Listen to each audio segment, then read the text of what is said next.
ওলাবাই আজ বিশ্বকাপ 2026-এর দক্ষিণ আমেরিকা অঞ্চলের বাছাই পর্বে একটা বিরাট উত্তেজনাকর ম্যাচ চলতালো ফুটবল বিশ্বের দুইটা শক্তিশালী দল ব্রাজিল আর ইকুয়েডর।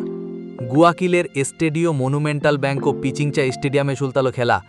শেষ পর্যন্ত দুইটা দল গোল পায় নেয়, ড্র হইছে 0-0। ম্যাচ জুড়ে টান টান উত্তেজনা আর কৌশলগত লড়াই।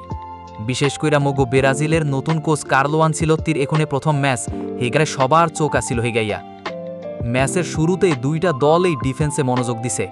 ইকুয়েডর তো শুরুতেই গুছায়া খেলছে, আর মগো ব্রাজিলের অ্যাটাকিং প্লেয়ারগো আটকাইতে কঠিন ট্যাকটিক্স ব্যবহার করছে।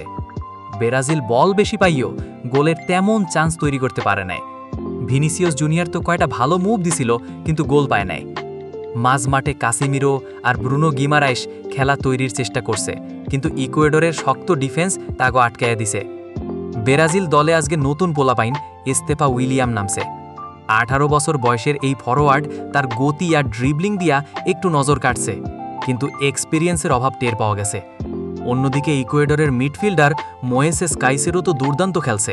পুরো ম্যাচ জুড়েই ব্রাজিলের অ্যাটাক থামাইছে আর বল কন্ট্রোল কইরা দলের খেলায় ব্যালেন্স আনছে।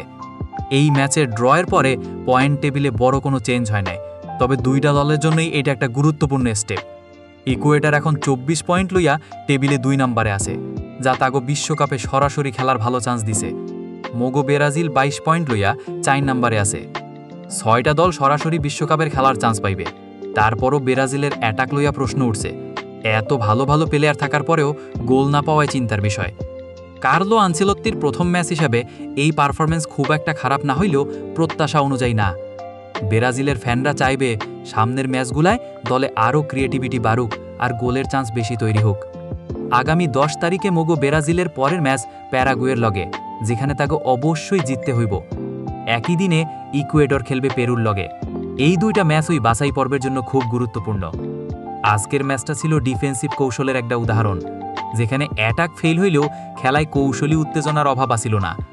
বিশ্বকাপের মঞ্চের এই লড়াই সামনে আরও জমবে, এইটা নিশ্চিত। আর হ্যাঁ, এই খবর যদি আপনাকে ভালো লাগে তাইলে মগো ইউটিউব চ্যানেলে সাবস্ক্রাইব করেন, লাইক দিয়েন আর কমেন্ট করেন।